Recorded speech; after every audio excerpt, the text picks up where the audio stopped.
campaign. But before I go any further, I'd also like to give a warm welcome to our newest student, Commissioner Alexis. Thank you for being here.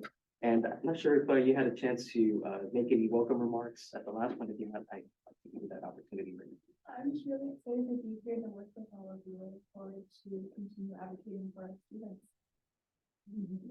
Thank you, Alexis. Appreciate it. Look forward to working with you. Without further ado, let's move to the approval of the Gbd minutes. Is there any public comment on our meetings? Our minutes, I'm sorry. Any comments from our commissioners? Right, who would like to make a motion to approve our minutes? Somebody? Second. Thank you. Let's take a roll call vote, please. Chair Rodriguez, Aye. Commissioner Valladolid, Aye. Commissioner Gary, Aye. Commissioner No, absent. Commissioner O'Brien. Motion carried. Thank you. Now, with the approval of the minutes, let's go to item number 5. And today we'll hear more about the new financial aid opportunities available to California students. And we have Kate Hang, please take it away. Yours. Thank you, Chair Rodriguez and Executive Director Garcia and Commissioners. We are very excited to provide an update today on the expansion of the Pell Grant program. In fact, the Pell Grant program has been expanding every single year, and this year is no exception. So we will talk about the expansion of the Pell Grant program, especially to the private nonprofit institutions. And then we wanted to provide an update on a lot of new programs that the Student Commission has started to administer for a few years, and some programs that we are starting to do this starting this year. With me, I have our new Associate Deputy Director, Alejandra Morrison. She's going to be also presenting with me today. And so we have our PowerPoint that we're going to walk through and highlight some of the changes. Yeah, I'm going to interrupt you really quickly. You can speak a little bit louder so that our audience online can hear. Of course. All right, so first, I think that we wanted to talk about was the changes to the private nonprofit. So I'm going to hand it off to Alejandra to walk through those changes. Good morning, commissioners and Csac colleagues, members of the public. Alejandra Morrison, Associate Deputy Director for the Program Administration and Service Investigation. So, yeah, great year for students attending private nonprofit institutions in California. So, as you may know, the Pell Grant A and B tuition award was increased for our students attending the nonprofit segment. And this is actually the second year in a row where the tuition and fee portion of the award was increased by 1.5%. So for this year, their award was increased from 92.20 to 93.68, and this increase is for both new Pell Grant awardees as well as renewal awardees. And so this is again great news for those students, and again, second year where we see an increase for the private nonprofit institutions. And then we have two other very important changes. So students with dependent children is an increased access award that is provided to both Pell Grant A and B recipients. The program first started in the 2019-20 academic year only at the public institutions, more precisely California community colleges, the California State University, and the University of California. So this year, great news for once again other students attending private nonprofit institutions, because now they are going to be able to receive the same increased award. And just to give you an idea of what that means, so for California students, they would normally have an access award of $1,648. And but now if they are student parents to provide more than 50% of support to a child under the age of 18, now they will see their award increase from that $1,648 to $6,000. And for Pell Grant A students, they normally don't receive any access award. They only receive the tuition and fee component But once again, if they meet these criteria, they will now be eligible for $6,000. And for this year, we have currently 125 students at this particular segment who have potential eligibility for this increased award. And that potential eligibility is because the student is still required to certify that they have independent child under the age of 18 for home-based support. They provide more than 50% of the financial support. And so the awards are preliminary until that certification is completed. And very similar to the financial support that the Student Dependent Children Award offers, we have now the awards for foster youth and former foster youth. Now, these increased access awards were first introduced in the 21-22 academic year, so the year that we are closing, but saying it was only for students attending our public institutions. We call it CSU youth event. Again, this year, great news for those students attending private nonprofit institutions because they are now going to be able to qualify for that same enhanced award. And then for program C recipients, so normally those students are pursuing transportation program, technical program. Those are shorter in length, and they would normally get $547 if they are attending private nonprofit institutions to cover things like books and supplies. But once again, if they are either students with children or foster youth, they cannot qualify for that.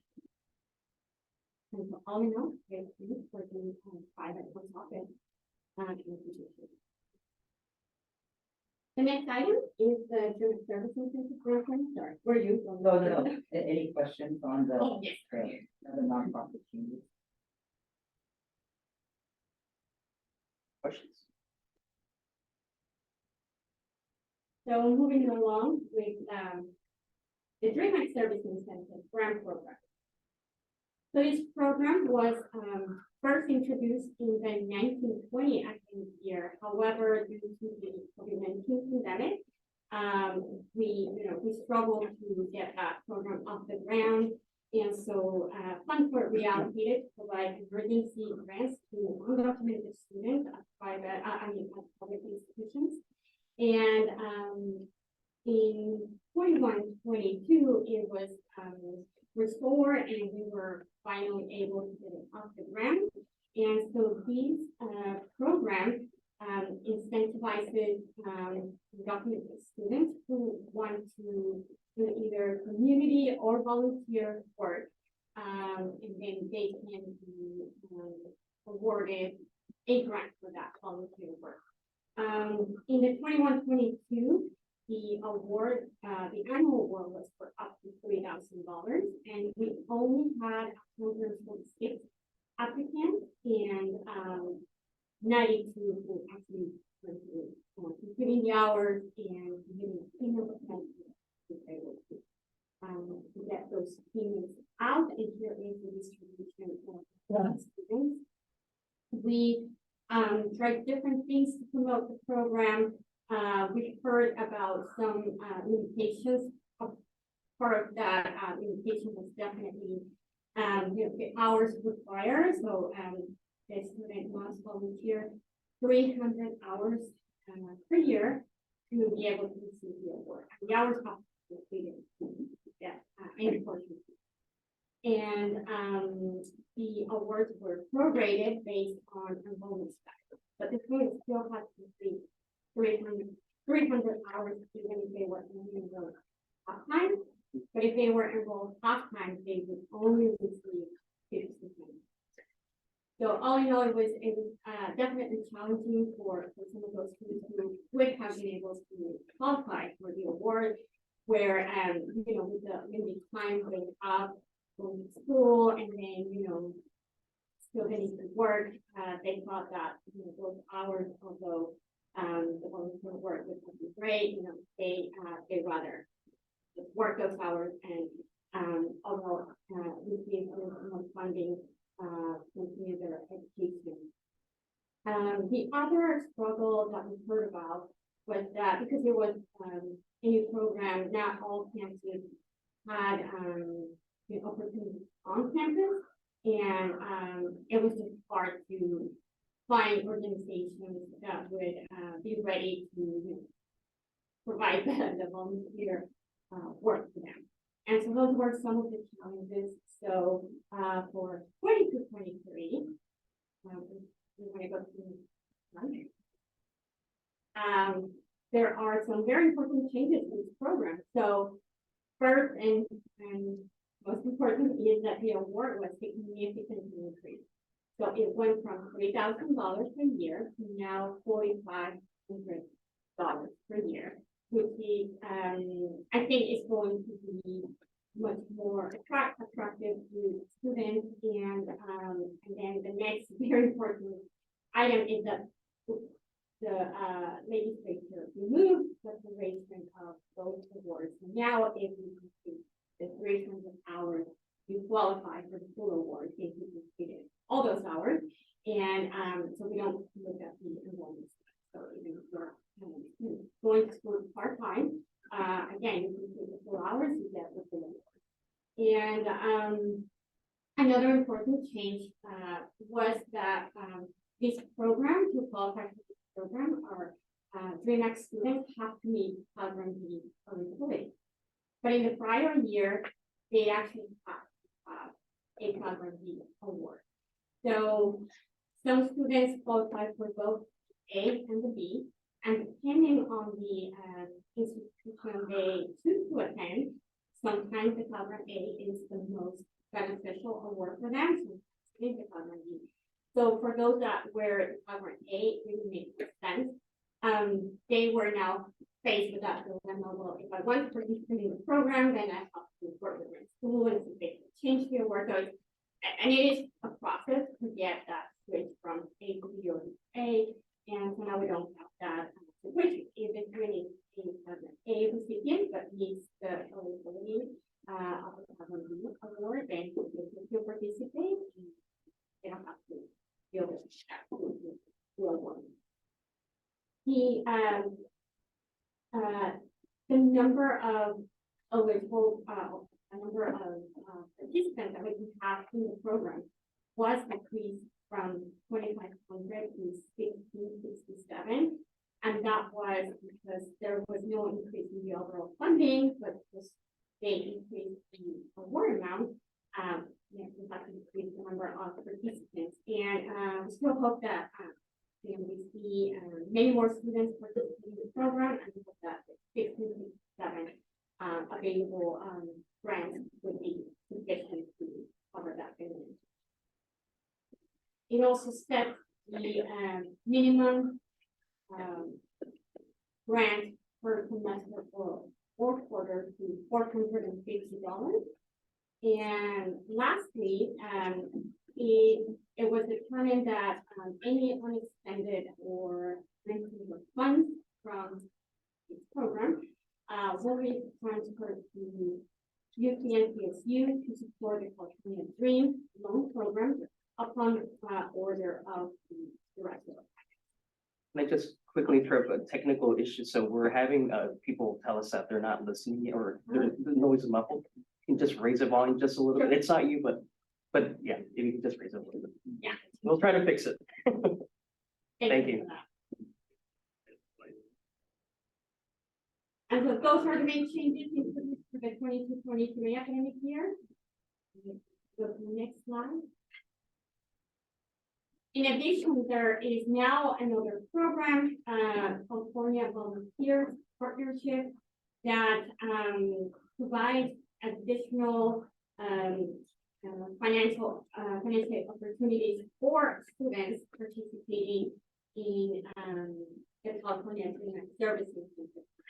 So the two programs are really separate, but for us, the part that we play with that broader California Volunteers program is that for undocumented students, the Dream Act Services Center program actually opens gives them the opportunity to also participate in the California Volunteers Program, which is college for fellows who complete 450 hours of service and are eligible for up to a grant of up to $10,000. So for a, but this award is actually divided into different cluster components. An education award of $4,500 and then stipend living allowance of $5,500. And so for documented students in particular, so this is also open to FAFSA. So for California Dream Act students, the education portion comes through the Dream Act Services program. They'll complete those 300 hours and then they will qualify for the basic Dream Act Services incentive grant. And then if they complete the next 150 hours, they will be then eligible for the 55 award. Can we go to the next one? And so I think we covered some of these earlier. So again, $4,500 per academic year. This is divided, in 2 or 3, depending on school they are attending each semester or quarter school. 300 hours total for the year. And once again, if they are willing to complete the additional 150 hours, meet the total of 450 hours, then they can receive that additional stipend award with college support. Yeah.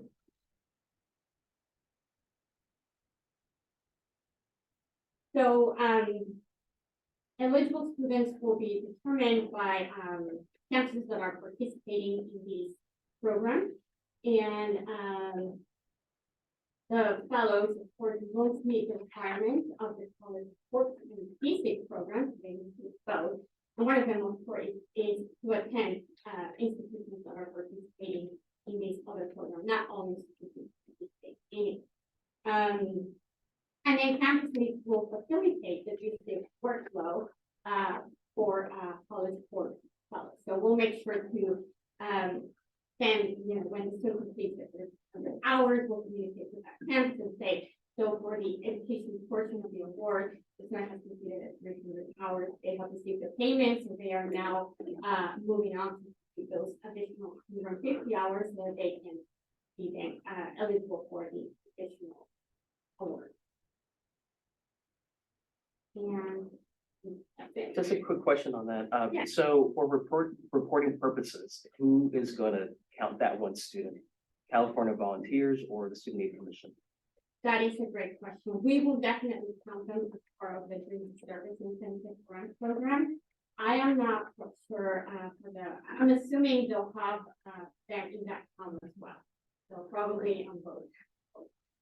Perfect. And then the other question that I had before on the incentive grant, I think you mentioned that there had been challenges before about how many students would participate. I wonder if in your conversations you've talked about, do the schools have the discretion of giving the award before they begin, or is it at completion?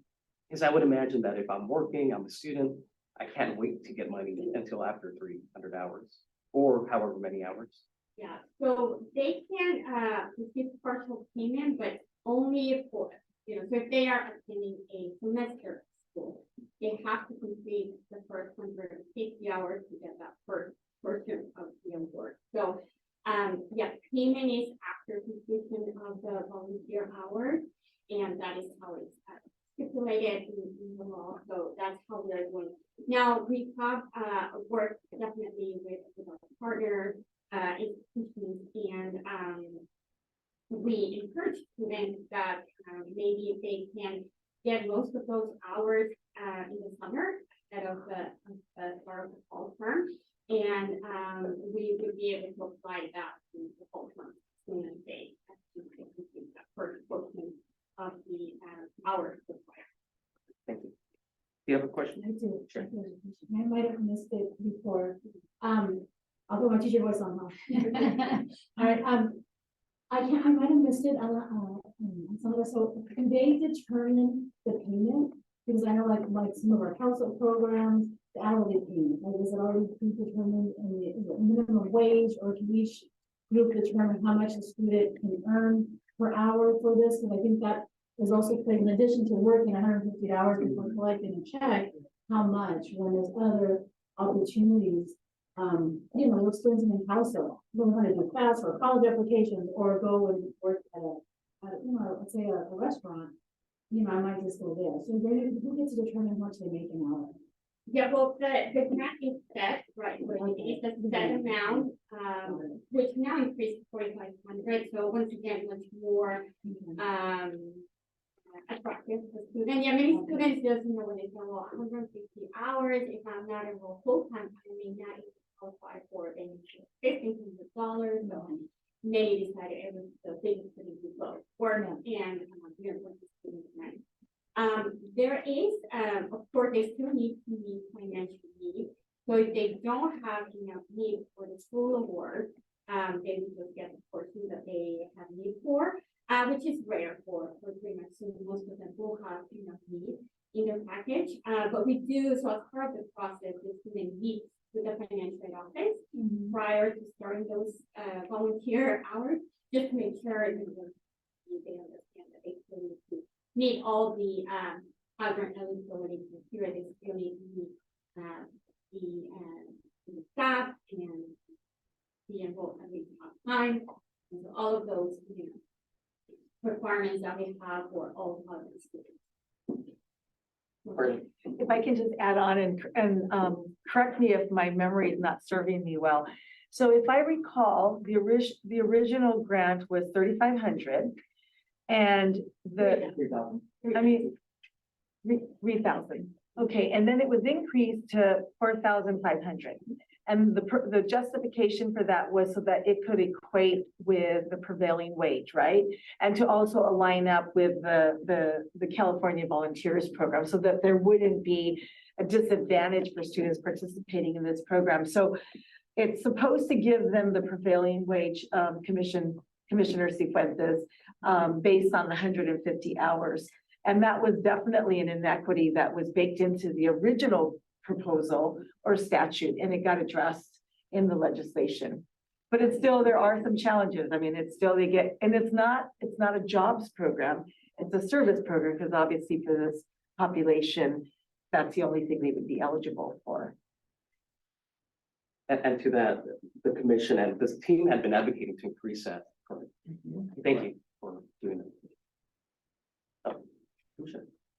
Thank you. I'm not a member of the committee, but I did want to share with the committee that I recently met with the director of the Undocumented Resource Center at my alma mater, San Diego State, who expressed a lot of appreciation and excitement for this program because it allowed that center to be able to get some students to participate. Let me actually take off my mask, maybe that'll help. They were able to use this program to help identify some students who can volunteer hours and support the Undocumented Resource Center there. They're gonna inaugurate the center pretty soon, and I'm looking forward to going there, hopefully meeting some of these students to hear their experience. The question of the payment was continued to be raised as a barrier, which I know we're on top of. And I just wonder whether there's anything with our authority to get philanthropic dollars to maybe craft something that allows some institutions to be able to provide some sort of an upfront payment. I know that we probably still need some tweaks to the law, but I think that it's probably something that's gonna make noise for this program for a while, and maybe there's a structural solution for it down the line. But just want to communicate the real excitement and appreciation for the program. Yeah, we are very excited to see some of those changes, and we hope to definitely see more students participate and for students. I'll turn it back to, forget to. What, you've got one more question here from Chris about this. Are we gonna be able to, do we have like a master list or some on who's participating? Who's participating in offerings? I don't know, I'll have to see is opted in to do it. Just so, I mean, not just for us, but I mean like public on the CSAC website. So when we're already helping students go to web grants, click here if you want to see what programs you can participate in. So I think the other piece, if we can't upfront fix the 150 hours first before you get paid, the law of attraction of being able to work into something that you're thinking about doing for a career already, you know, it's law or, so obviously it's, public service. So I don't know, some kind of public list we can keep, we get whoever committed to doing this. So it's not just we know, but anyone on the website or something that students visit the most can see their campus or their local area is offering these positions. Just trying to advertise maybe. Yeah, we do have a page on, student portal, which we have, you know, this first year of implementation. We, have, so when a new organization, registers to participate, we ask them, do you have enough opportunities so that we can add you to our website as a, you know, as an organization that could potentially, you know, provide these opportunities for students. And in addition to those organizations, really all other participating institutions could be that volunteer organization. It's just that not everyone is set up or has the ability at least the first year to provide those opportunities on campus for students. That is probably the easiest way for them. They don't have to, you know, work on school to, you know, the travel component, but it's on campus. That is ideal, but we have been adding those organizations on the continue as we hear of new partner organizations. We'll continue to add. Any other questions or comments? I found it. So it seems like the audio is working better on that side of the room. Get it over. Come on over. Thank you. Activity.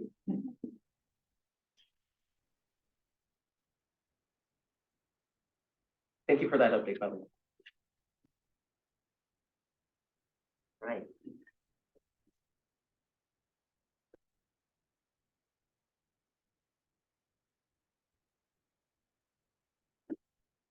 All right, so we'll continue our program updates with the Golden State Teachers Grant Program.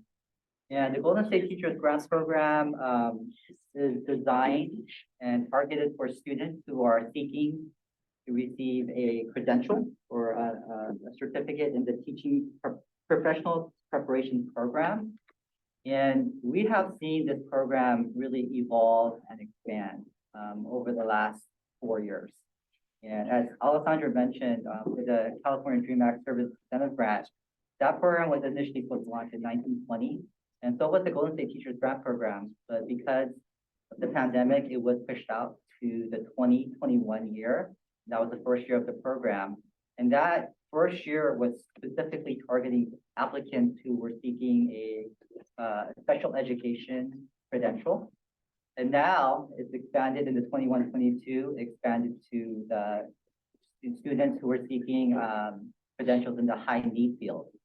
And then in the 22-23 year, all of those criteria has been removed. So any student seeking a credential in any field can receive a Golden State Teachers Grant Program.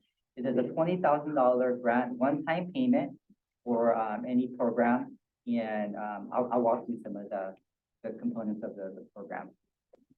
In terms of the 21-22 outcomes, this is like our first full year of the program, as this is students who are in the high need fields.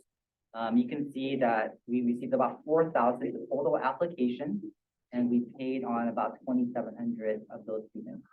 And the 1,300 students who didn't receive a payment, you can see the reasons listed there. Students were ineligible, some students declined the award. Some of the students were still receiving an institutional review to make sure that they were eligible. And some of them still have not submitted their teaching service agreement. But the majority of the students who were not receiving a payment because they were ineligible, they might have been in the wrong program, they might have not demonstrated enough financial need. But 2,700 students did receive a payment for the 21-22 year. Next slide.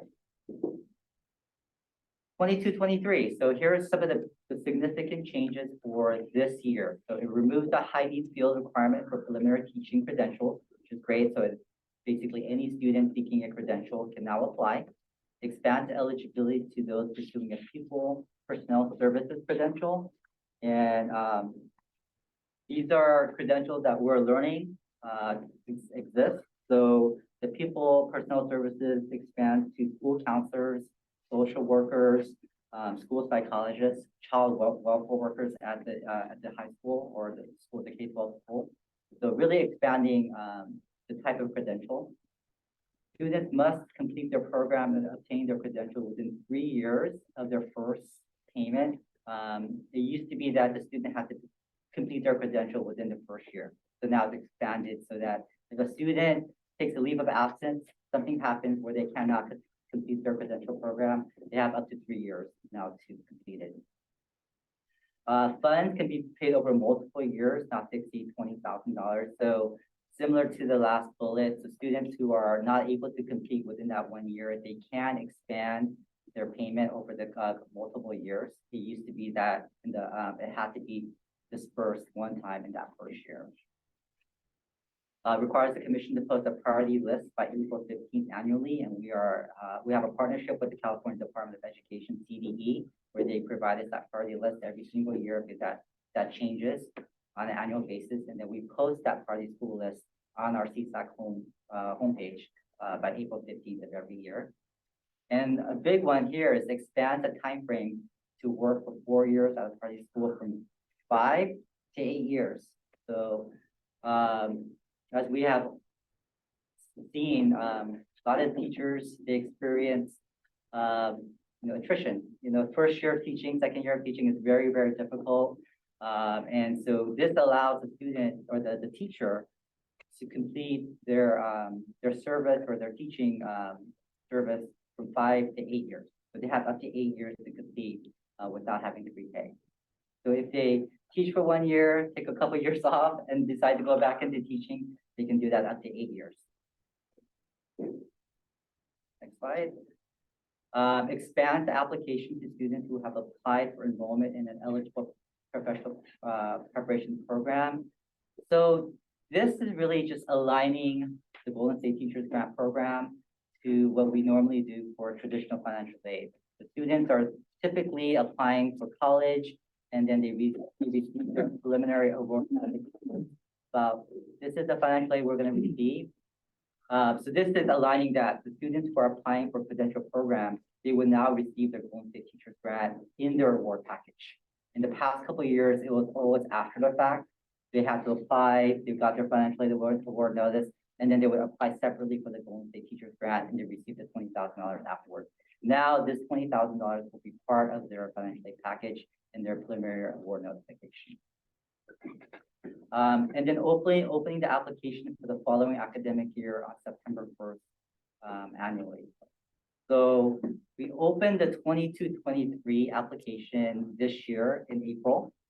We opened the 23-24 application last week, September 1st. So, to meet the provisions of the new law that came into effect with the budget bill.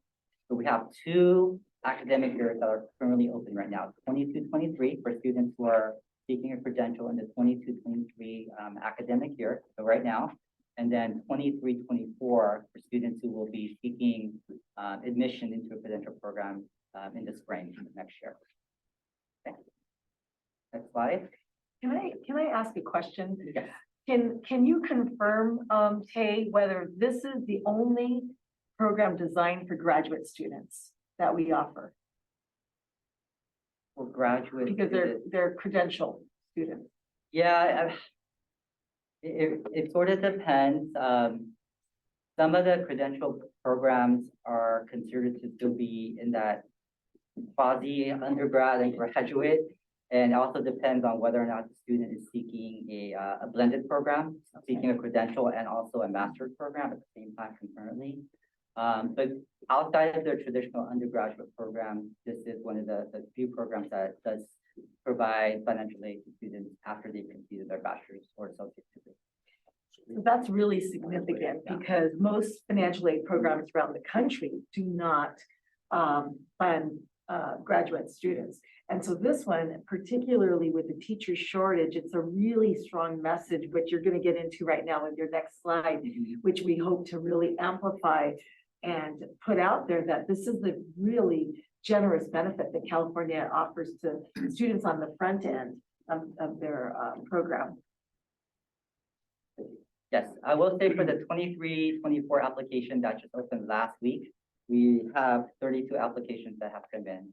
So students are applying for the Golden State Teachers Grant Program as they are applying for the credential program next year. And then also in the 22-23, we also have received 4,000 applications. So definitely the program is expanding, we're getting the word out. And then if you go to the next slide,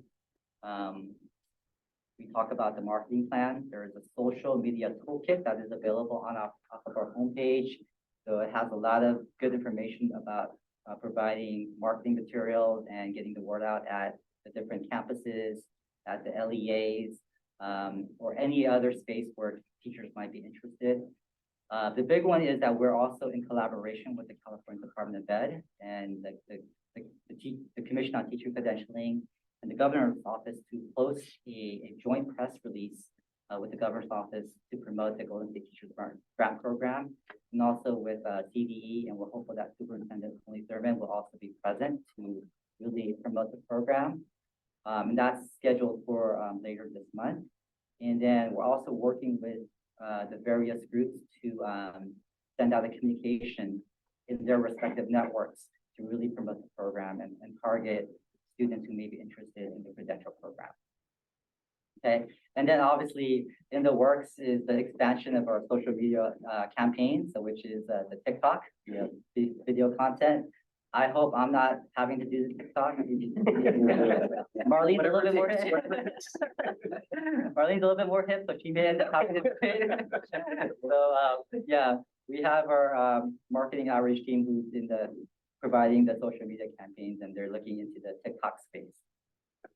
I just want to call out and thank you for putting this together because we really need to do a bigger push, like you said, Marlene, to address the teacher shortage. So thank you for that aggressive, I think proactive campaign to promote this opportunity for students. I would say that I know that this is also in the works.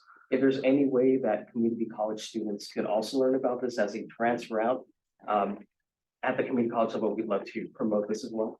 So count us in as a partner for that. Absolutely. Any questions or comments? Yeah, I just wanted to, I'm really thinking about the PPS credential piece of that expansion. I think that's a game changer. Coming from a household that moved to California and my partner had to actually do that. One is expanding the basic needs and coverage of our basic needs for our students that are coming out of high school into colleges and universities. There are a number of folks that wouldn't move into that role because they couldn't afford to pay for the PPS credential because they didn't get aid for it because of the credential. Then they are hired at an emergency level that is already lowering the pay of an industry or a career that's already underpaid. So I just think that this is really putting our students that are coming out of high school into college into a really into a better position. We were just talking at our last committee meeting about getting some misinformation around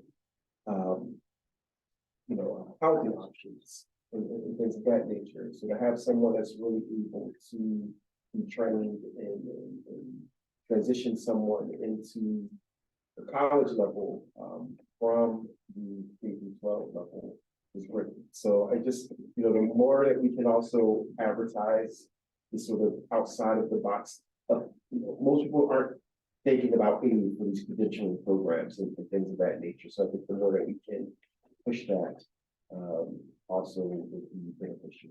But this is great news. Absolutely. Thank you. Yeah, thank you for the comments, and we can provide some metrics on that. So at our next meeting, as we provide an update on the Golden State Teachers Grant Program, we can indicate that type of credential to see how many of the students applied to that particular field. Yep. Any other comments? Sure. I have just a kind of comment and a question. Just thank you for the work. I know it seems like it's just so easy to do with the teachers, but a lot of them don't understand. They think it's income based. So when I'm talking to them, like they all are members in financial aid to low income. It's their own previous experience, and I'm like, no, I'm really even having to explain to them it's not. Even though you're working right now, or you're about to work, it's okay. So I think I don't know. I know you're working with CT with the Commission on Teacher Credentialing, and I saw the predetermined emails. But is there any conversation like if they're sitting on that data, that automation, being able to say you're pre-approved or conditionally pre-approved to the campus, something more official in that sense, because they're seeing all the data, right? So we're not saying we're doing it. I mean, I'm sure that our legal team will put something in so it doesn't say automatically you get it, but based on the criteria from the Commission on Teacher Credentialing, you have it. And then the second part is, I know one thing you do get a lot of information on when I first started teaching is from the California Teachers Association, right? And majority of, especially not all school counselors in California are under the union contracts. Some of them are management, but I'm gonna say more majority of them, especially for that role, they're all part of that bargaining.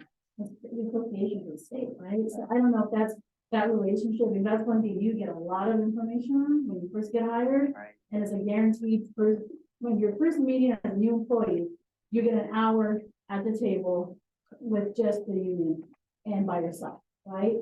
And I just think they might be a perfect partner to include that, because it's a guaranteed first stop for all public school educators is hearing from our association. So that's gonna be implemented. So just some thoughts, and I do have you probably have it already, but I do have a master list of all the PPS credential contacts in the state and higher ed. I'm sending that to you right now. All right. So I have everybody that needs to.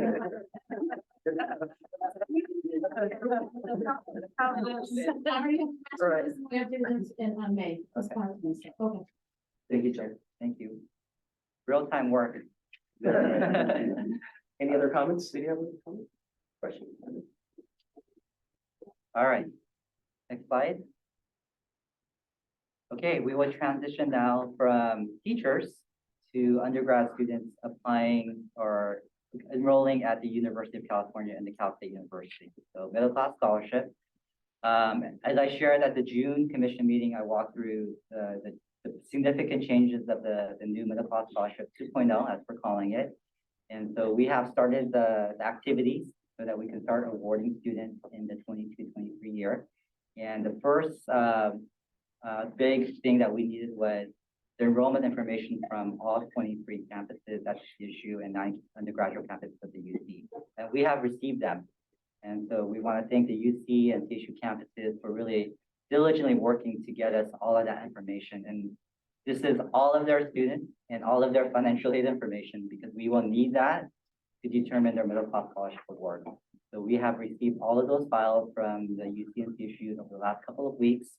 And I think we got the last one just last week. So we have all of the data. And now what we're going to be doing over the next 2 weeks is, in conjunction with our IT and our research team, is running simulations on middle class scholarship 2.0. And that data will really help us identify which award amounts we should plug in for the 22-23 year, and then give us an idea of how many students will get an award. After the simulations and the testing, then we will deploy this into our production environment, and then students at the UC and CSU will start receiving award notifications, and the campuses will start to see the students populating on their online rosters, and then they can start paying students. So we hope to have the simulation and testing done within the next 2 weeks.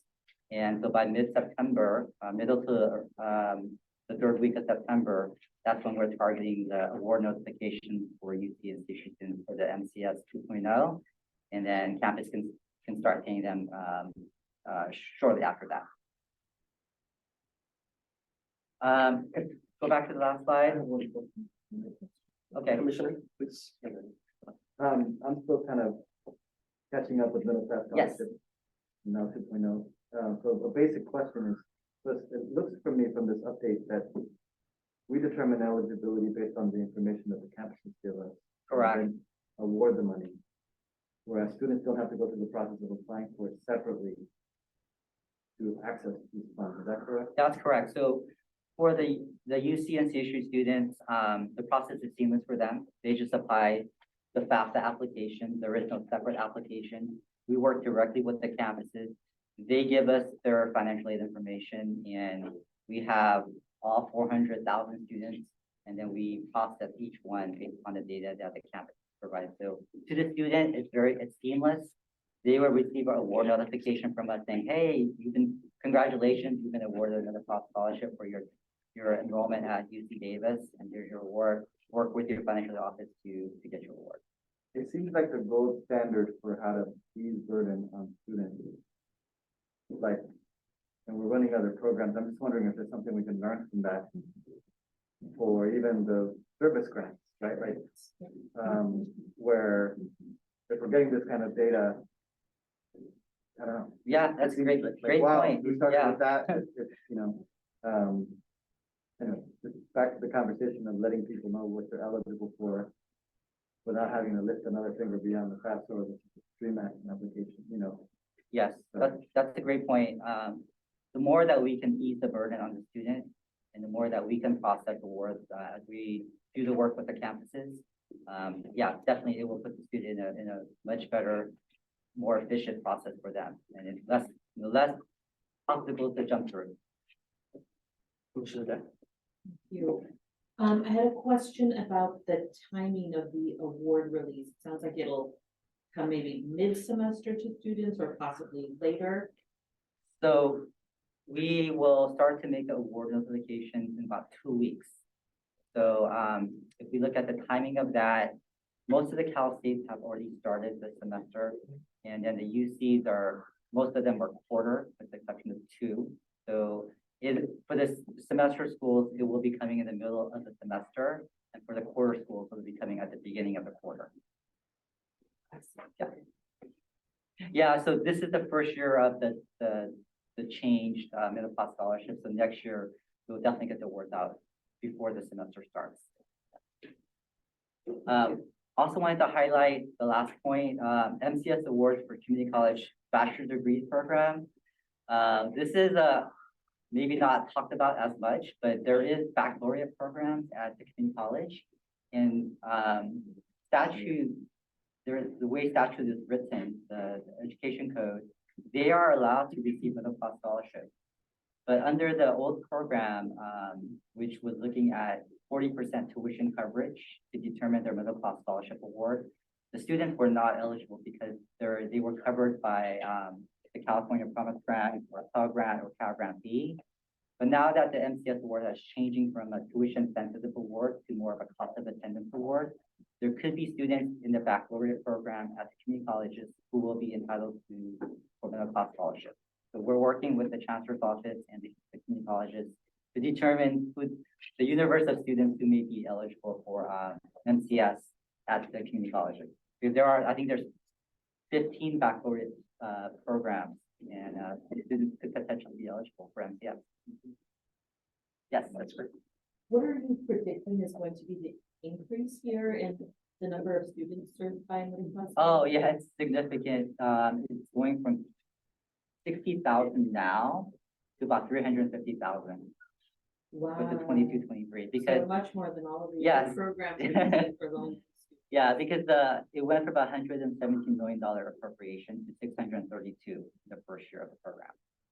So we're going to be getting a lot more students at the UC institute who will be eligible for middle class scholarship.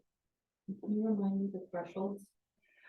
So it's the thresholds are a little bit different because it's evaluating the student's overall cost of attendance minus what other types of aid they're receiving. So it's not really looking at the tuition sensitivity anymore.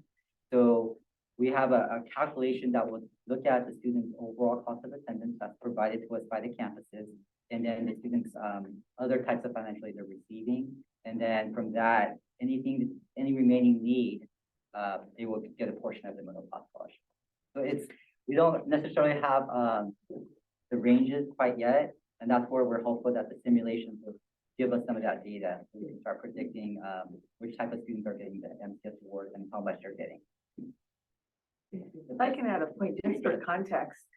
So this will grow to from 60 to 350,000 students. Granted, it's a different type of award, different size. Over time, it could become a significant size. But the community college entitlement program last year added 150,000, and that was a big deal. And then when the Cal Grant equity framework goes into effect, assuming that our economy remains strong, that's adding another 150,000. So in total, you're adding that 300,000 to the Cal Grant program. And in this one, we're going to be, really augmenting it significantly. Great. Any other comments, questions? It's a good question. Yes.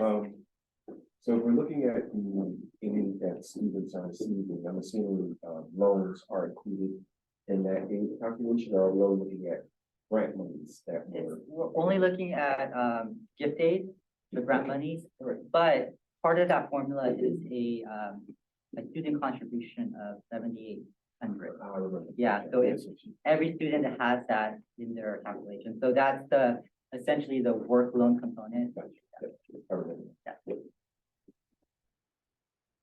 Okay, next slide. Okay, we're almost done. So we're going from the UC and CSU students from the middle class scholarship now. We're going to a new group of students that this is a new program, the Golden State Education and Training Grant Program, which is targeting students or California residents who were dislocated or displaced during the pandemic. So they lost their job during the pandemic. And so this program is really incentivizing those students to go back to school, go to a non-credit adult education or any program to increase your skills, and you get a $2,500 grant to do that. So we call it the Golden State Education Training Grant Program, but you can really think of it as California residents who were displaced during the pandemic, and now there's incentive for them to go back to school. Okay. Next slide. And then, so in the 21-22 year, which was kind of our initial launch of this program, we looked at students where we had data. So the data that we have are FAFSA and California Dream Act applicants. And so we reached out to them, those students who we thought met the criteria, and asked them, were you displaced? Did you meet this criteria? And if so, then apply. So we received 4,700 applications, and then 3,300 of those applications were eligible. And the students who were not eligible were because they had already started a program before their displacement. Their displacement might have been before the pandemic. So those types of things would disqualify the student. And you can see the segmental breakdown. Most of the students who are going back to receive some sort of a certificate or degree are at community colleges. And we also asked, how did you hear about the program? The direct communication from Csac, obviously because it was a targeted campaign.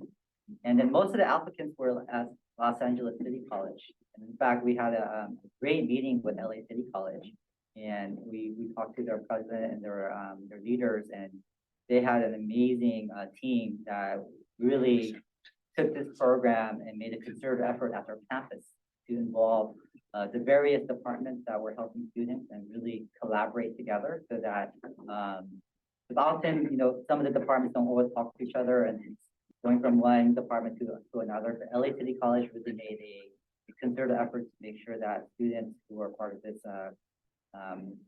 population, and also just students who just stopped going to community colleges during the pandemic, knew about this program. So, hats off to LA City College, and they actually invited us to come down to their enrollment fair and really promote this program. And we were able to send two of our analysts to go down to LA City College and be part of their enrollment fair just a few weeks ago. That's great. Quick question, out of curiosity, how many slots are available for this program? It's a $500,000 program and we're, yeah, 500 million, I'm sorry, 500 million. And each of them can receive up to 2,500. So we estimate about 190,000. So it's a big program. That is It's a great. big program. And we just had you want to tell them about the Yeah. launch event? Yes. Yeah. So, go to the next slide. And then in the 22-23, so the first year was really, we're trying to just get the program up and running. We targeted students that we know and within our the data that we have. So now we've expanded the program. We made enhancements to our application. And the enhancements really are because the students, even if they apply, they still have to meet income ceilings. Even though it's not necessarily a financial aid program, there's still income criteria that they have to meet.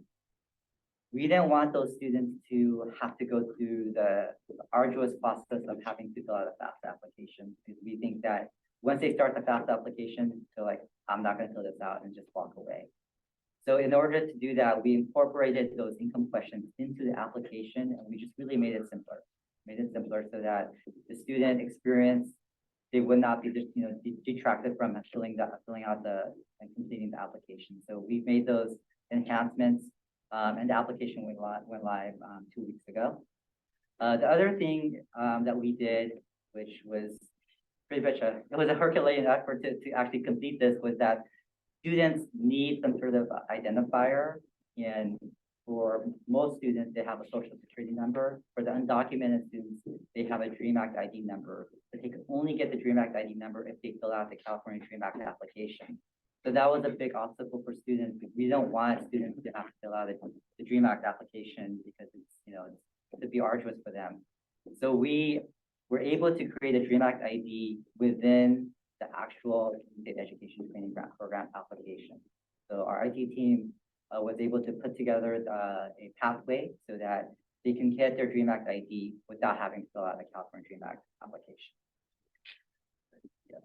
So, and then to promote the launching of the 22-23 application, we had an event, a press event last week, or was it 2 weeks ago? 2 weeks ago, Ali at Los Angeles Southwest College and Executive Director Garcia and our Deputy Director over our policy, Jake Grimner, also went down to really promote the program. We had a financial aid workshop where students were able to attend in person and also virtually to walk through the application and also provide them some financial aid application 101 knowledge. And then, See if oh yeah, Students notified right away if they're eligible after they get the application, or what's the? great question. So for the 21-22, when we launched it, they were notified within a couple of weeks that they were awarded. With the 22-23, we are receiving applications right now, and we're going to start the awarding process within a couple of weeks. So they will be notified that they are eligible or not eligible, or if they have an incomplete information, then we can follow up with them.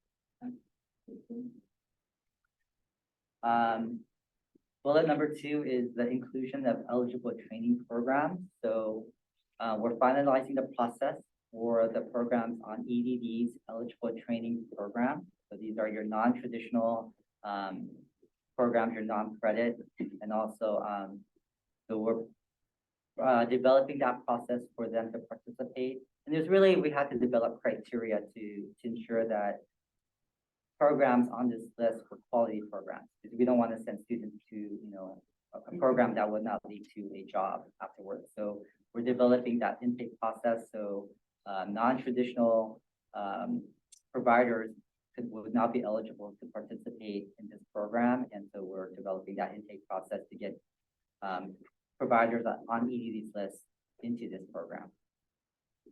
We are also working with the Chancellor's Office at the community colleges, because they offer many adult ed programs and also non-credit programs.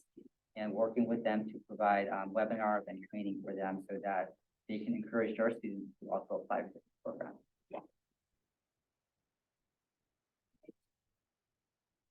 Hi. Oh, yeah. Got a question? With 500 million to award, I'm assuming that the runway is long, but there's also a tension with employment displacement related to COVID as the economy and its job adapt to an endemic. So I'm wondering if there's any concern around that, because, you know, we can only get so much, as you get programs up and improve on it, you can only get so much money out the door. At this rate, we probably have this program for 10, 15 years, I don't know. So I'm wondering if there's any discussion, policy discussion around how to build in the flexibility we need to make sure we are reaching that population, even if it gets harder and harder to say and certify that like you were displaced because of COVID. Right. So the program is actually expiring at the end of 2024. It's a very short-term program, and we have to get the $500 million spent before. It's really to address the time of the pandemic and really to encourage applicants to go seek and return to work. And to your point, we do have to provide a report to the Department of Finance at the end of December of 2024 to provide some of those metrics. How many applicants did we award? And there wasn't anything really tied to in terms of employment, in terms of the metrics, and then tracking of those students if they completed their program and which industry they eventually their job they were able to procure. But we can technically survey students afterwards and see, you know, like what is the outcomes of the program? Like how did this $2,500, how did it help you in terms of getting a job, and what type of industry did it lead you into? Any other questions? If I could Comment back here. make an additional comment from the peanut gallery over here. Since this has been subject to some discussion in the budget process, and it wasn't going to be a major area of conversation tomorrow, so I think it makes sense to bring up here. That deadline that Tay just noted, there are two different deadlines that currently exist for this program in terms of when the Student Aid Commission is expected to report on outcomes, which is actually end of calendar year 2023. And when we have the availability to expend or encumber these funds, which I think is end of fiscal year 24. Right. That is in part dictated by the nature of the funding stream for this program, which were the federal American Rescue Plan dollars. And there is some required reporting activity on the part of the state as part of that. I mentioned the budget update because part of what was buried in the budget bill this year in a budget control section is language that has authorized the Department of Finance to swap out state dollars, general fund dollars, with the federal American Rescue Plan dollars. If that were to happen, that changes the kind of reporting requirements that this program is subject to. And you know, we have asked Department of Finance if we could consider aligning the reporting period with when we actually have the availability of the funds and the timeline for the academic calendar, which would make a lot more sense to align with at least the end of the 24 fiscal year, the 23-24 fiscal year. So this may be something that is subject to some change. And I think from what you've heard about the application, it's safe to say that there's not, there's a broad interpretation of job displacement and how COVID-19 affects that. And there's not anything in our process that really requires affirmative proof on the student to show that job dislocation was a result immediately of COVID-19, because I think there is a recognition on the part of the administration that they have encouraged us to make this accessible for students, and that they know the tail of the COVID-19 pandemic's disruption in the workforce is a long one, and it may not be, you know, smoking gun that you could put for the pandemic, but we are still seeing how that is reverberating across different sectors of the economy.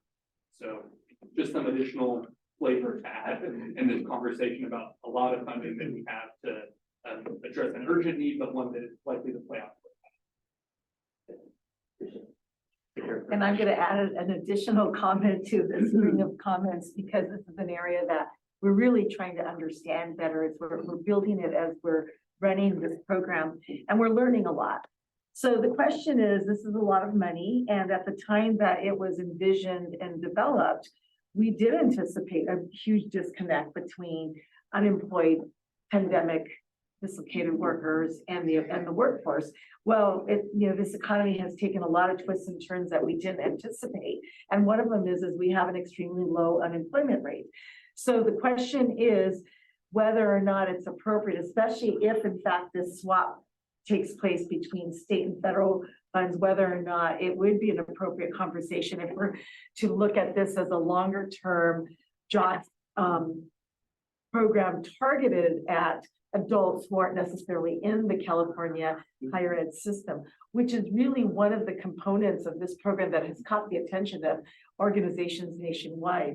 And so I think that there's a lot to learn from this. And this is one of those that we're going to really need to think about. How is it we do the best job serving this population? And whether or not they lost their job due to COVID in 3 years, it may be, they just need the training and they need that kind of first step to get into the system. And I think that when I was talking to folks early on in the discussions about this program, there is an interest in looking more broadly at how do we serve this adult population? And that frankly, with financial aid, we don't really serve them at all. So this is really a learning experience for us. And so the construction right now is somewhat limiting to the pandemic experience, but as we go forward and as we start seeing the results and who's interested, I think that we're going to be able to have some rich dialogue with the Department of Finance about what would make the most sense and whether or not there are opportunities for modifications. I just want to thank you for thinking about it that way, because at the community college level, as you know, with declining enrollment, the biggest barrier for this population is the cost. That's why we exist, to alleviate that.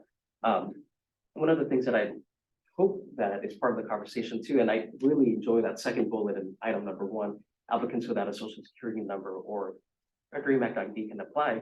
I also appreciate the commission's willingness to streamline this application process. When we take a look at this population at our community colleges, they're often disengaged, disconnected from the formal institutions, as you all know. And so one thing that I'd like to request for us to consider is, can we make these applications not just available online, but have printed copies as well, so that when outreach workers go out into the community, they say, this is what the application looks like. There's 10 questions, 5 questions, and this is all you need to do to fill it out. Now, I know that there's probably a preference for data to keep it all online, but if someone could just take a look at it and see a sample or a watermark over it, they don't need to mail it in, but just so that they can see, okay, it's possible. I can fill this out. It's not going to take a lot of time. Commissioner with that. I wanted to know if the financial aid for these students is stackable. So can they get a regular Cal Grant and they can get this? So this is supplement, is that? Absolutely. So the $2,500, it does not impact our financial aid, nor is it counted as income. It's just relief help, essentially. Yeah. My second question was whether or not you're thinking about having some sort of kind of task force or group coming together to advise potentially on outreach. Who are the partners that we should be talking to? I mean, when I think about CalSoap and all the outreach work we do at Csac, it really is with our K-12, partners. But just thinking about who are some of the other folks around the table that we should be talking with and meeting with as you're going throughout union season. So there hasn't been a formal work committee or task force, but we have been seeking guidance and counsel from a group of leaders in the industry. So they've been helping us along the way because as Executive Director Garcia mentioned, this program and this space is something that we're learning. We've been learning a lot very quickly. And so having said that, we really need to get the guidance and counsel from folks who are in this industry and are more familiar with their work that this program is targeting. So we have been seeking, but we haven't had a formal work group form. I can just add to that, but we have given a lot of thought to the outreach and communications component.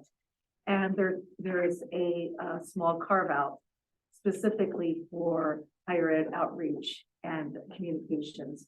So there is an effort afoot to contract with an entity that can do that full-blown grassroots, everyone, including unions and social service agencies and community groups, and saying, here's an opportunity. You don't even have to apply for the full financial aid program. You can take this first step, and this can be a stepping stone. If you like this, there's more of that available here. And that, and to basically make it, because it, as Tay explained, it was designed to be as easy to access as possible. And that these are individuals who have a number of obstacles in their lives, and those are the ones we want to attract. That think that, you know, it's really hard to kind of pivot in your life and then start pursuing this education or training. So a lot of that's still being developed, but for now, it's basically open to the universe. And so, you know, it's just a matter, once we get that apparatus in place, I think you're going to hear a lot more about this in the communities. Commissioner? My last question. I just, as part of the exploration of possible changes, I wonder if increasing the award amount can be a part of that. For so much work to get this up and running and the word out, it seems like a relatively modest award. I don't have a sense of the cost of these training programs, what the average, is it subsidizing 15% of it, half of it? And I don't know how long they last. So, and it sounds like a one-time award, not a repeat. So it's kind of like we deal with one individual and then we never revisit it with them. So I'm just thinking about what would help really incentivize, motivate, and get people through the door. And wondering if there's any political support for the idea of expanding the cap on the floor. Yeah, I think to address your first, or your second point, the program costs vary, from a community college to some of the continuing education and university extension programs offered at the UC Institute. So like a paralegal program at University of San Diego might be much more higher than a adult ed program at the community college. So the program costs vary. So it's still $2,500 for each student, regardless of the cost of the program. And so we have some students who have said, yeah, I'm relying on the $2,500 to pay the remaining balance of my tuition costs. So it does vary. I think to your first point about increasing the award amount from $2,500 to a higher amount to perhaps make it more significant if it is a higher cost program, we can certainly entertain to see if that would be a possibility. I mean, it's a short-term program, and you know, it was really for that pandemic period, as Executive Garcia mentioned. But if it is, maybe we don't get as many applicants and the administration still wants us to spend down to $500 million, then it could be a possibility. So we'd have to ask the governor's office and administration to see if that is something that they would likely entertain. Any other comments, questions? Sort of piggybacking off of Commissioner Rodriguez's suggestion around FIFA. If we're not able to go fully FIFA, and it was just an example, along with that could be potentially add a place where people could go to use a computer to actually apply, if they were going to require them to do it electronically. I think we often make an assumption that everyone has access to technology, and that is that's wrong. Right. Right. So I think that it might be great to add that as an addition. Yeah. Got one here and then. I think on both of those, it would be really powerful for students to stay comfortable with it. And I know the data pieces of the development still that we do equipping the career centers on campus for the college counselors. You could probably find out about a lot of my financial need at my community college, and so equipping them with access to either urgent tools. Thank you. Sure. And just, thank you, and just everyone watching and listening in and watching it later. Have we expanded? I know initially we talked about expanding vocational schools, K-12 schools. Have we gone there to expand to that, or data? I know there's a lot of vocational programs at county offices. Yes, we are exploring that because there are some K-12 programs that offer the adult ed. That, that, again, that's part of the learning process. And there, some of the adult ed programs offered at the K-12 are in a consortium with the local community colleges, and some of them are standalone. So there is a universe of providers that could, offer these programs. So we are exploring that as well in the K-12. I think there are a lot of them that go there. 'Cause they're- Yes. They, like, dental hygienists, entry level type of, positions. And they go to like the certifications, plus the state, to put in more position, they get the certifications there, industry certification, but I think that's probably a good for amount of students. Those, I see a lot of adults, especially, they go from our Head Start program to try to get them back into school, and that's usually more of a first step, even more than thinking they can go to college. They just don't seem like they're college, but they go down the street because that's another county office building, they come to the Head Start meetings, those types of connections. So, okay, just as soon as we do, letting everybody know, that's huge. Thank you. Commissioner Kent? My last question, and I know there's still one more program we have to go through, but that is my question actually for you, Executive Director, is these are fantastic, and I mean, thousands more students coming into the Csac fold, and so just wondering, is there sufficient capacity at Csac to manage the expansion, but also, I know in a 2 year, we're all gonna wanna see the outcomes, right? What is your evaluation? How are we, modifying programs to ensure that, the uptake rates are high and all of those things. And so just wanting to get a sense of the approach to staffing that is what we have sufficient as we think about January budget for Csac. Just wondering where we are. But this is a lot of work and a huge infusion of new students and marketing that needs to happen. Thank you for that question. It'll be the subject of our BCP discussion tomorrow, but just to give you an early view of what we have in mind, we have an entire BCP focused on financial aid staffing resources, and it's ambitious. And the justification is the growth of these programs, because when these programs get funded, you usually get the carve out that can fund a couple of limited term positions, which are temporary. And the perception or the view is that you have these temporary positions that can last up to 2 years to design and stand up the program. Well, as you're standing up these programs, you're creating more volume that comes through our agency. It can be through the call center.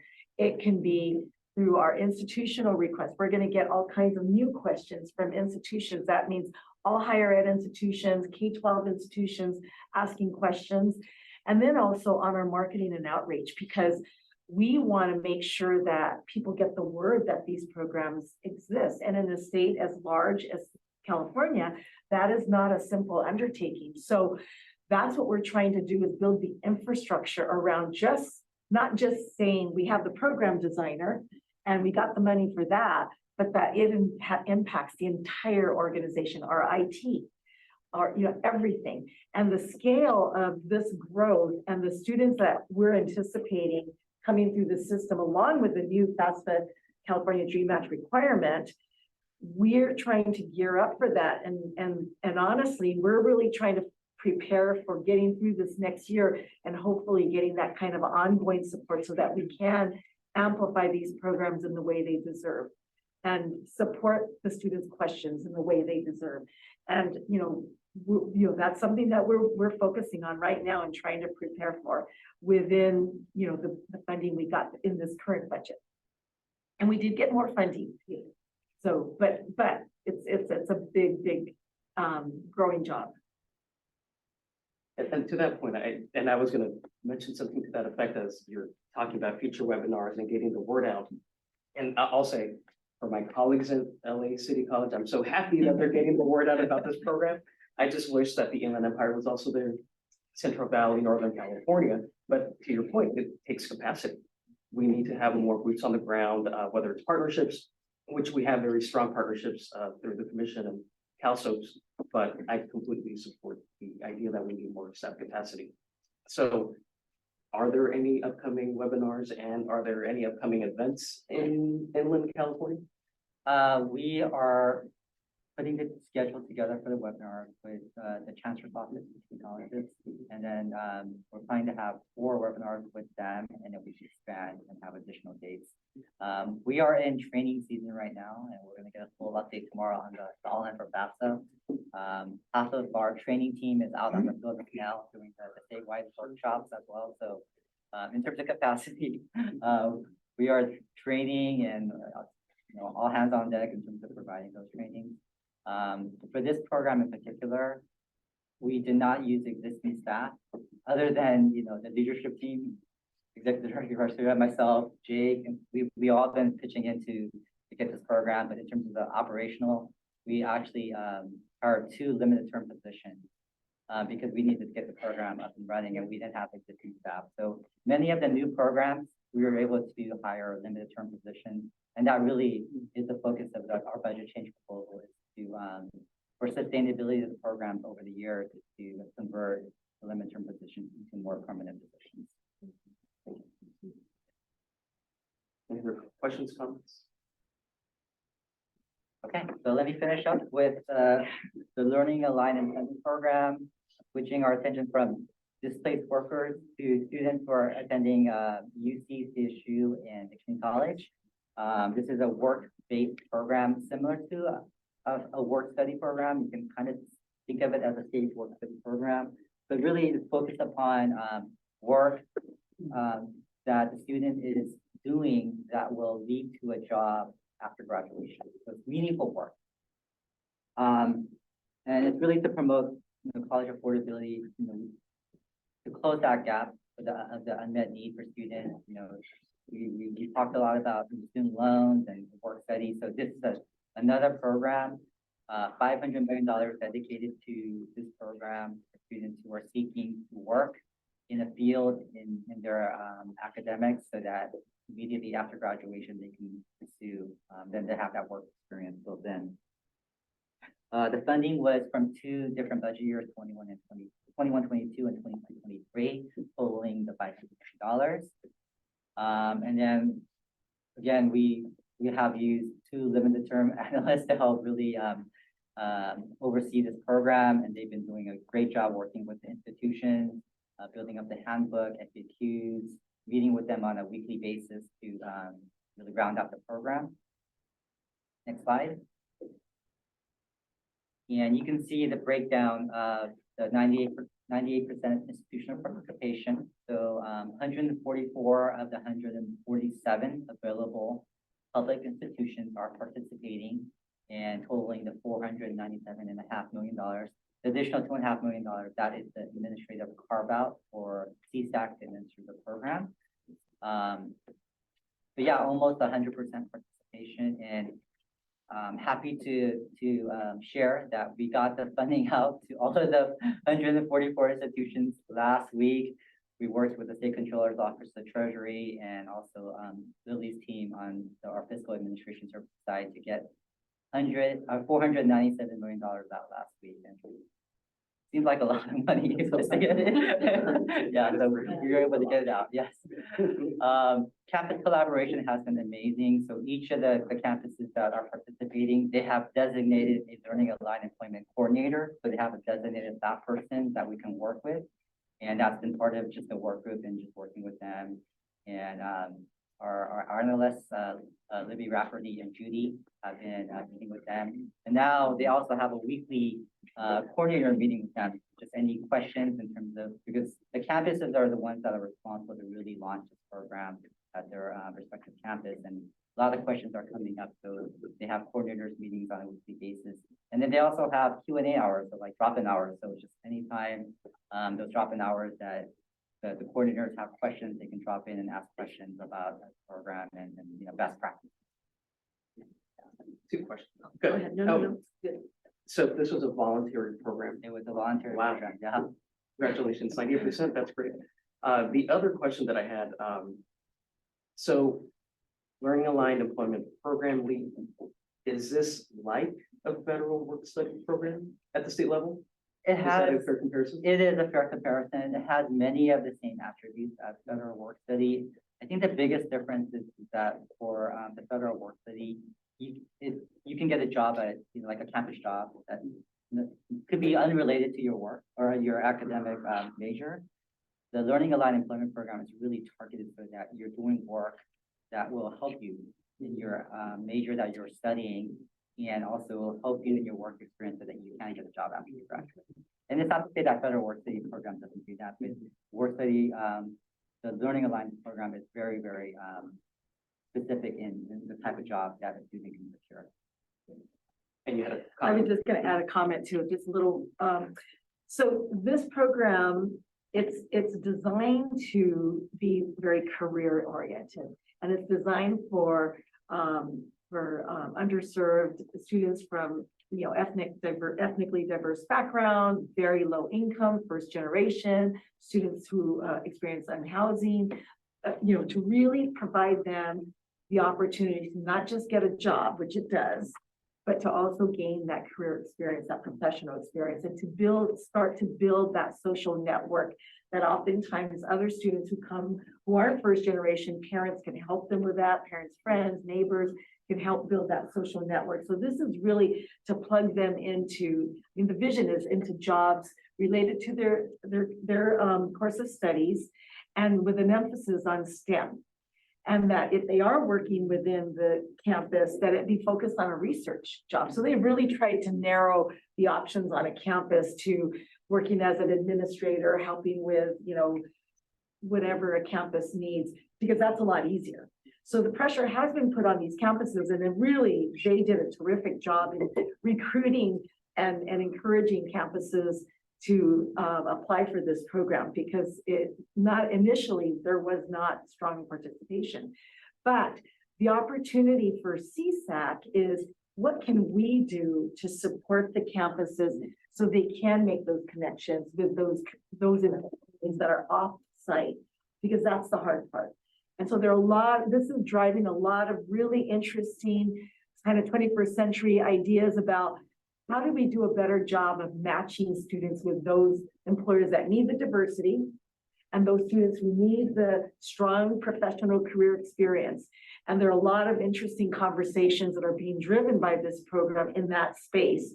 And that's where I think once we get the program up and running and the campuses then start, talking to their students and recruiting, our job's going to shift a little bit, and we're going to look at how can we support them so they make those connections with employers, and support them and connect them to organizations whose mission is to be that matchmaker. We've joked around and said, what we need to do is get one of those match.com apps. If we can match couples, why can't we match students with employers? Yeah. So that's really the interesting opportunity that we are hoping to really dig into as the year progresses. Thank you. Commissioner? I wanted to know if, are undocumented students eligible for this award? Yes, they are. They are, okay. And then is this the last year though? The money's been distributed Yes. and there's not a new allocation? Not that we know of. In the program, it's a 9-year program. So we gave them so they have until 2031 to expend the funds. But we gave them all of their funding upfront.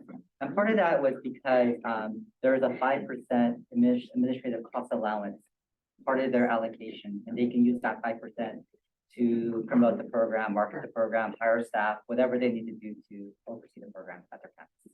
Fantastic. I was at Kern Community College District and they are very excited about their program and STEM. That's great to hear. Specifically great to just say how thrilled they are with it. So Awesome. that's really good to see.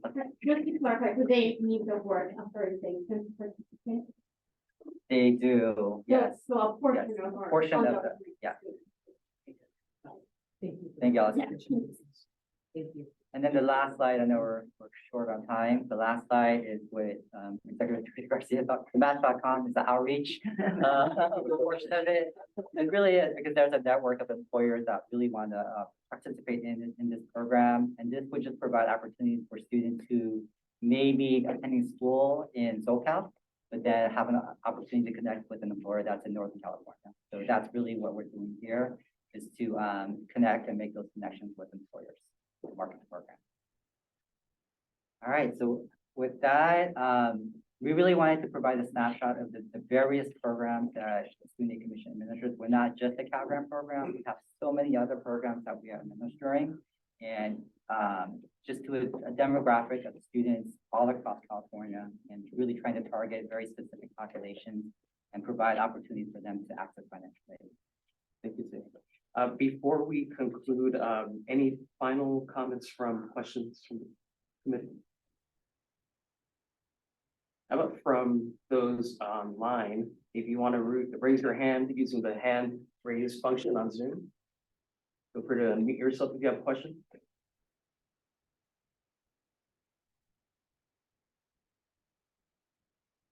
Do we have any comments? No, no? Okay, thank you.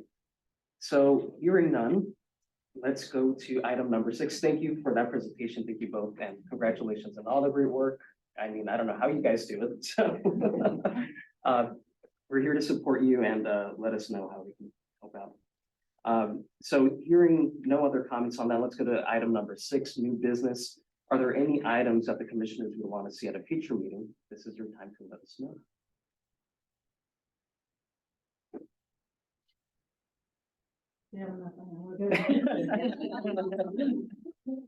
All right, if we could just follow up on the paper application just to help out our outreach workers.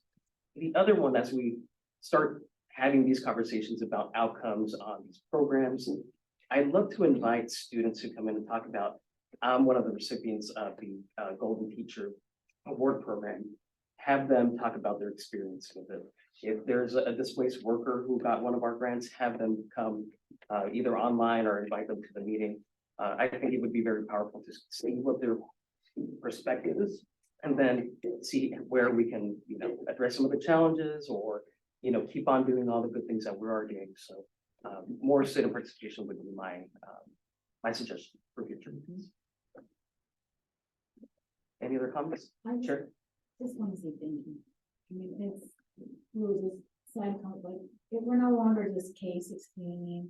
It is like K till you decide you want to come to school. And I really feel when you look at all the different programs, I start to feel this pressure of like, I think as a state, getting that students or Californians to come back to post-secondary is really here at this agency at Csac.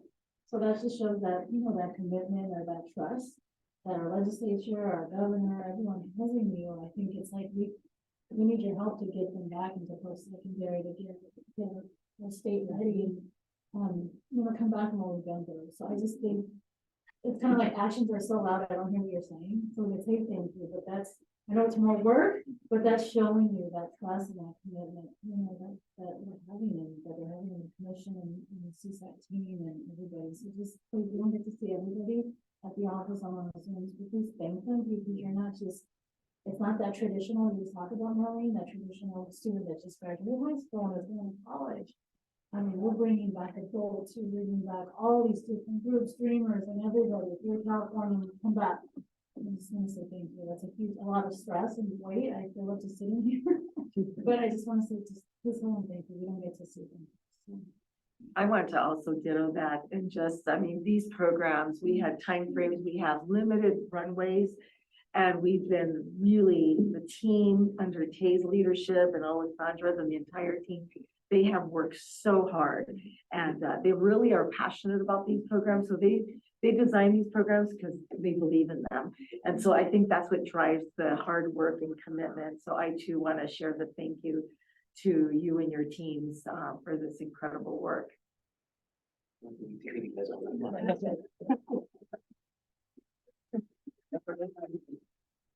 All right, there being no further business, we're adjourned. Thank you.